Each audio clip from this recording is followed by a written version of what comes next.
What is mechanics? Mechanics is the branch of engineering science which deal with the study of effect of forces on a body. किसी भी body के ऊपर जो multiple forces लगे रहते हैं, उन फोर्सेस की वजह से उस बॉडी पर क्या इफेक्ट होगा, इसकी स्टडी हम मैकेनिक्स के अंदर करते हैं. What is mechanics? Branch of engineering science, branch of engineering science which deals with the study of effect of forces on a body due to forces.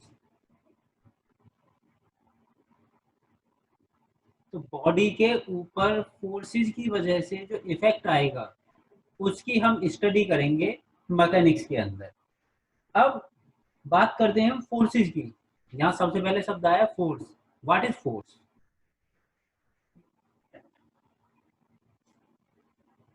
What is force?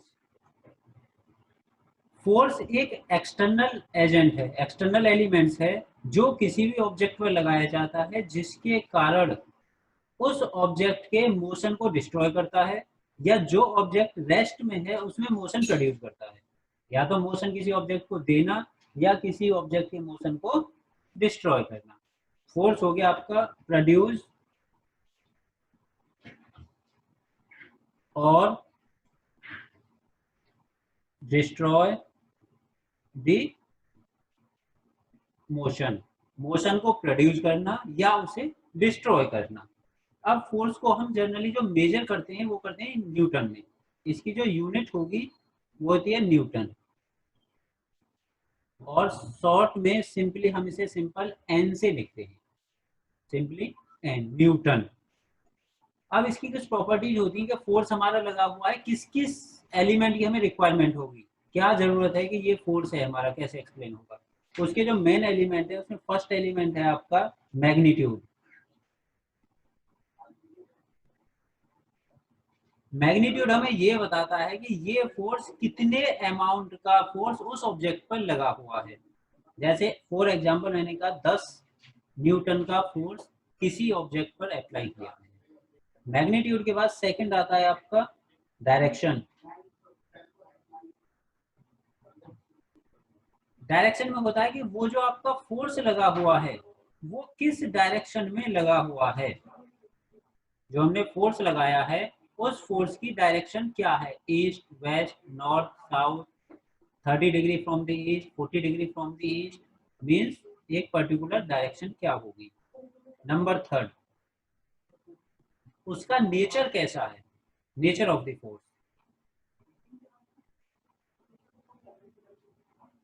Nature of the force में वो force tensile type का है या वो force compressive type का है, किस type का फोर्स हमने लगाया हुआ है, टेंसाइल और कंप्रेसिव.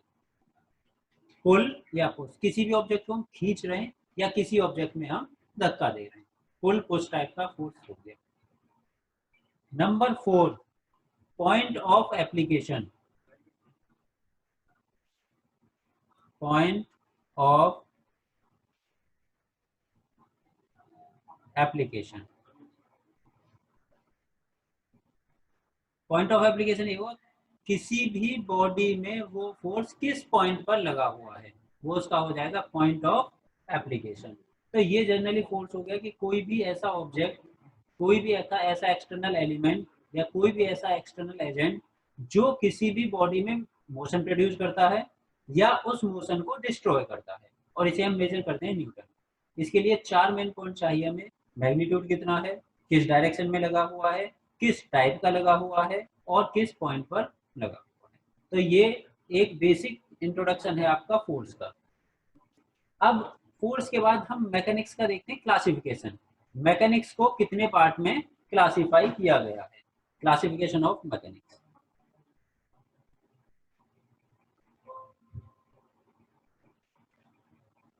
मैकेनिक्स को मेनली हम दो पार्ट में क्लासिफाई करते हैं।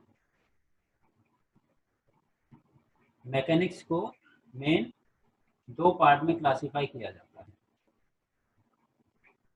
पहला क्लासिफिकेशन बॉडी के टाइप के हिसाब से कि किस टाइप की बॉडी यूज की हुई है, टाइप ऑफ बॉडी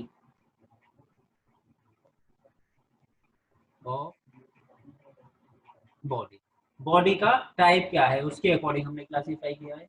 दूसरा है मोशन ऑफ बॉडी, जिस बॉडी पर लगा हुआ है उस बॉडी में मोशन कैसा है। सेकंड हो गया इसका मोशन ऑफ बॉडी, बॉडी का टाइप और बॉडी का मोशन। टाइप ऑफ बॉडी को हमने फर्दर क्लासिफाई किया गया है, इसके अंदर तीन टाइप के क्लासिफिकेशन होते हैं।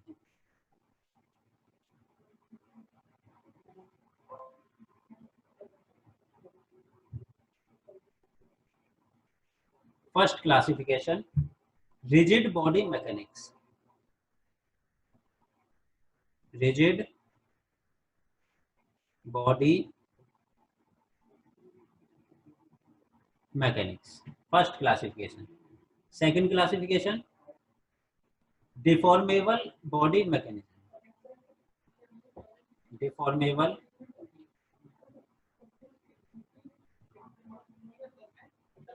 Body mechanics. Third classification fluid mechanics, fluid body mechanics. ये हमारे बॉडी के टाइप के अकॉर्डिंग है, rigid body, deformable body and fluid body. अब मोशन के अकॉर्डिंग हमने फिर से क्लासिफाई किया है according to motion.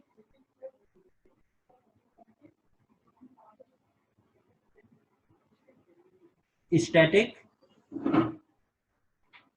And dynamic.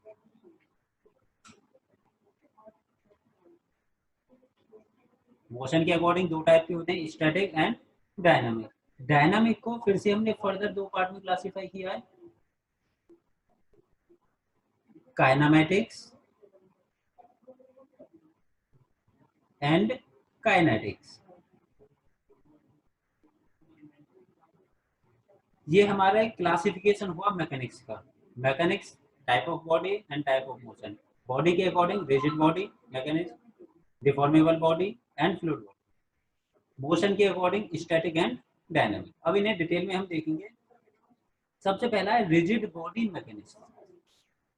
अगर हम रिजिड बॉडी की बात करें, एक ऐसी बॉडी जिसमें एक्सटर्नल फोर्स लगाने से उसकी डायमेंशंस में कोई चेंज ना हो, कोई भी ऐसी बॉडी जिसकी डायमेंशंस में कोई चेंज ना हो, जो उसके बीच के इंटरमोलिक्यूल्स हैं उनके बीच की डिस्टेंस चेंज ना हो, जैसी बॉडी है एज इट इज रहे। जैसे हमारे स्टोन्स होते हैं, कितना भी फोर्स लगाएं एज इट इज रहते हैं, उसमें कोई चेंज नहीं आता। डस्टर कोई चेंज नहीं होता। तो रिजिड बॉडी वो हो गई जिसमें dimensions change, no change in dimensions. No change in dimensions ये भी कह सकते हैं कि इसमें कोई डिफॉर्मेशन नहीं होता।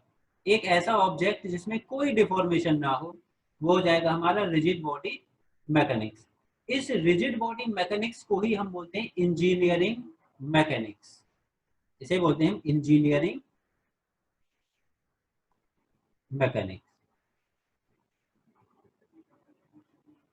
अब second classification deformable body mechanics. अब नाम से ही पता चला है डिफॉर्मेबल। अगर किसी बॉडी में डिफॉर्मेशन हो जाता है, उसकी डायमेंशन चेंज हो जाती हैं, जब मैंने कोई भी एक्सटर्नल फोर्स लगाया, उस एक्सटर्नल फोर्स की वजह से उसकी डायमेंशन चेंज हो गई, तो वो हो जाएगा हमारा deformable body mechanics. Change in dimension, change in dimension, dimensions में चेंज होगा, डिफॉर्म होगी। अब डायमेंशन में चेंज हो रहा है तो ये भी फर्दर दो तरह से हो सकता है। एक चेंज ऐसा हो कि मैंने एक्सटर्नल फोर्स लगाया, एक्सटर्नल फोर्स लगाने से बॉडी की डायमेंशन चेंज हो गई, जैसे ही मैंने उस एक्सटर्नल फोर्स को हटाया बॉडी दोबारा से अपनी वापस पोजीशन में आ गई। एक ऐसा हो सकता है कि मैंने एक्सटर्नल फोर्स लगाया, बॉडी में डिफॉर्मेशन हुआ, डिफॉर्मेशन होने से वो डिफॉर्मेशन ऐसा हुआ कि एक्सटर्नल फोर्स लगाने के बाद भी वो बॉडी वापस अपनी पोजीशन में नहीं आती। सो इसे फर्दर दो टाइप से क्लासिफाई किया गया, elastic body, elastic body and plastic body.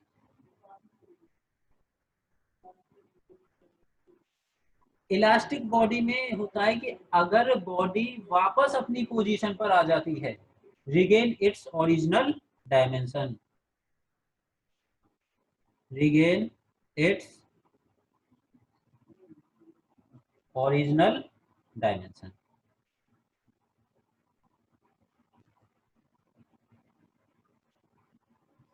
Plastic body एक ऐसी बॉडी जिसमें परमानेंट डिफॉर्मेशन हो जाए, जिसकी डायमेंशंस परमानेंटली चेंज हो जाएं।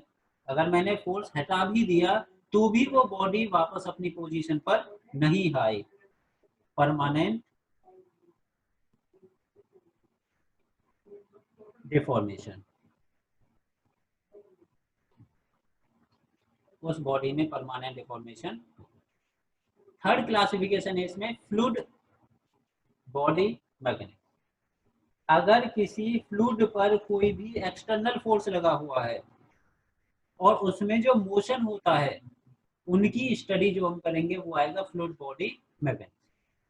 बट यहाँ इंजीनियरिंग मैकेनिक्स में हम सिर्फ और सिर्फ रिजिड बॉडी मैकेनिक्स की स्टडी करेंगे। Deformable body and fluid body जो स्टूडेंट मैकेनिकल और सिविल के होंगे वो further second year third year में इस पार्ट की स्टडी करेंगे। ये हमारा हो गया टाइप ऑफ बॉडी के अकॉर्डिंग मैकेनिक्स का क्लासिफिकेशन।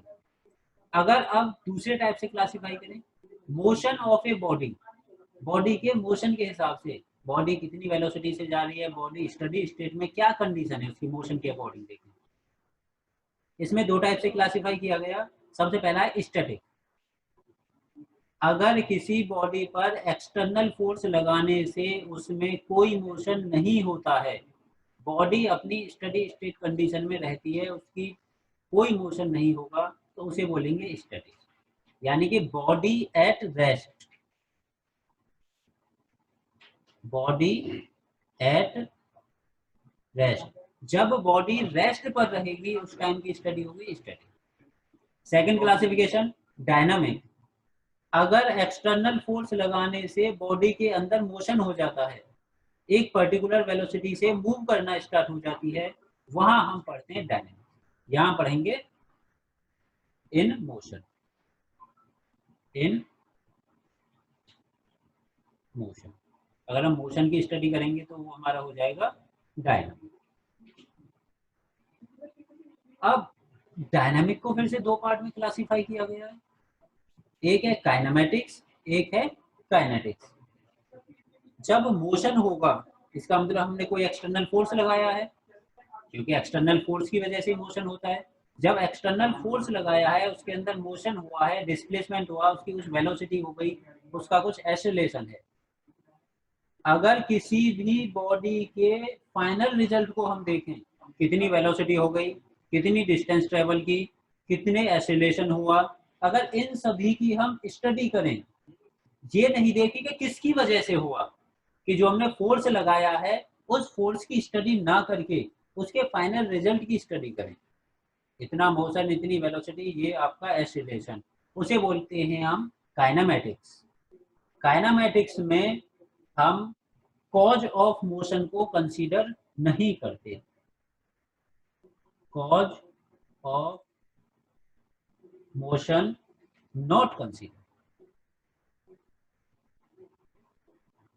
उस मोशन का कॉज क्या है इसकी कोई कंसीडरेशन नहीं होगी, इसे कोई कंसीडर नहीं करेंगे, सिर्फ फाइनल रिजल्ट को देखेंगे हम, तो वो होगा काइनेमेटिक्स।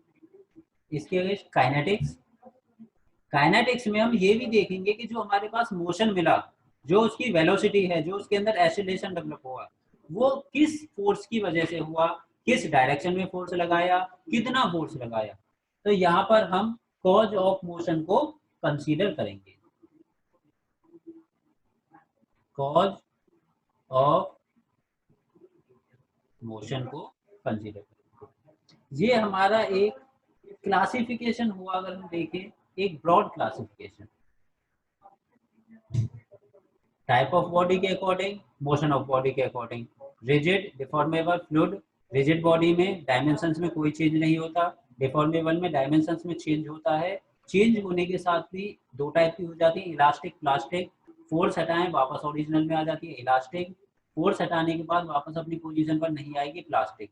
फ्लूइड मोशन, अगर फ्लूइड के ऊपर, लिक्विड या गैस के ऊपर कोई फोर्स लगा हुआ है, उसकी स्टडी करेंगे फ्लूइड बॉडी मैकेनिक्स में। मोशन के अकॉर्डिंग देखें हम, स्टैटिक एंड डायनामिक। जब बॉडी रेस्ट में है उस टाइम की स्टडी हमारी स्टैटिक होगी, जब बॉडी मोशन में है वो स्टडी हमारी डायनामिक होगी। डायनामिक में भी दो होते हैं, काइनेमेटिक्स एंड काइनेटिक्स। काइनेमेटिक्स में कॉज ऑफ मोशन को कंसीडर नहीं करेंगे, किसकी वजह से मोशन हो रहा है उसे कंसीडर नहीं करेंगे। काइनेटिक्स में कॉज ऑफ मोशन को कंसीडर किया जाएगा। ये हो गया